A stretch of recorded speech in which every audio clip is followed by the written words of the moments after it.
Alors au niveau de l'IAE, en 2024, on a eu 2 projets qui ont été financés.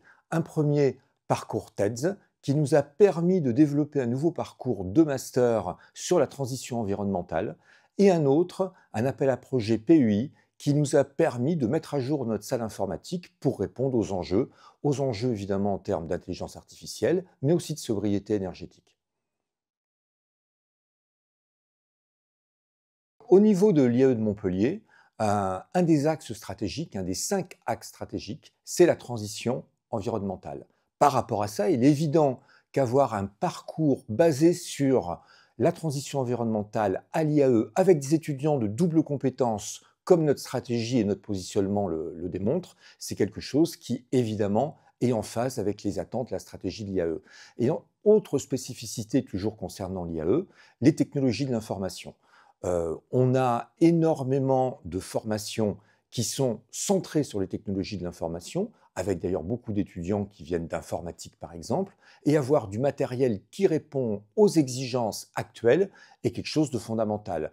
Donc ce projet répond parfaitement à la stratégie de notre structure qui est entre autres d'être innovant et de prêter attention au côté environnemental avec des machines qui sont à la fois puissantes et moins consommatrices d'énergie que les précédentes. Alors à l'IAE de Montpellier, on dépose que des projets originaux, structurants et innovants. Alors s'il faut vraiment choisir un projet, il faut reconnaître que le soutien qu'on a eu pour l'ouverture d'un parcours TEDS est quelque chose qui entre exactement en écho avec la stratégie de l'IAE et qui est particulièrement innovant. Alors les parcours sur la transition environnementale ne manquent pas, mais nous, on a décidé de se focaliser sur 2 aspects qui nous semblent fondamentaux. On partage un environnement avec tous les pays du bord de la Méditerranée. Et donc, on a voulu centrer notre master sur les spécificités de l'adaptation climatique dans cette zone qui est notre zone géographique. Et l'autre spécificité, qui relève finalement de l'ADN de l'IAE, on désire des étudiants avec une formation technologique et scientifique que l'on va ensuite former à la compréhension de ces changements environnementaux et surtout en tant qu'apporteurs de solutions.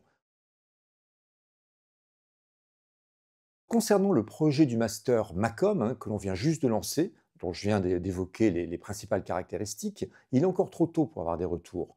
Nous le lançons avec l'aide précieuse de notre université à partir de la rentrée de septembre, ce qui veut dire que nous sommes en plein recrutement. Alors on a eu de très bons retours de la mise en place de cette salle et par les étudiants et par les enseignants.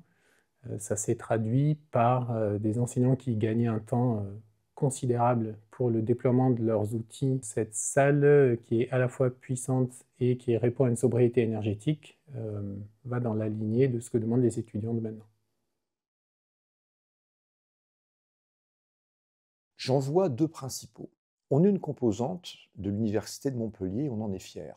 Ça veut dire qu'on s'inscrit d'une stratégie générale portée par notre université et ça nous permet donc de déployer des actions en cohérence avec l'université et avec les autres facultés, écoles ou instituts qui la composent. Mais ce n'est pas tout. Pour nous, la thématique même des appels à projets nous sert de point de réflexion. Donc finalement, ça peut être l'origine d'une dynamique que l'on met en place et dans tous les cas, un accélérateur.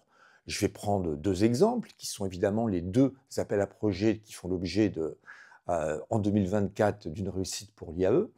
Le premier concernant le master MACOM, donc sur l'adaptation climatique. Il est évident que depuis longtemps, on pensait que l'IAE avait toute sa place. Nécessité de la double compétence, la transformation environnementale qui est indispensable au niveau des entreprises, des associations, des institutions et aussi fortement demandée par les étudiants, mais on était juste en phase de début de réflexion par rapport à cette demande. L'appel à projet nous a servi d'accélérateur. L'autre point, on a évidemment une salle informatique qui est centrale pour l'IAE par rapport à nos enseignements, et il est évident qu'on avait besoin de la renouveler. Mais là encore, c'est un équipement qui est structurant dans la vie de l'IAE, et l'appel à projet nous a donné l'occasion de formaliser nos besoins et finalement d'avoir bien plus tôt que prévu, la fameuse accélération, un équipement qui soit adapté finalement à la qualité que l'on doit procurer à nos étudiants en termes d'équipement informatique. Alors l'intérêt de ces appels à projets, il est, en tout cas pour ma partie, extrêmement important. C'est un moteur qui permet de voir un peu plus loin que ce qu'on aurait fait nous traditionnellement. Ce cofinancement nous a permis entre autres d'avoir des machines un petit peu plus puissantes, d'avoir des machines garanties plus longtemps, donc qu'on gardera plus longtemps, qui va dans la lignée du respect environnemental, et qui est en effet un gros moteur dans l'innovation pédagogique chez nous.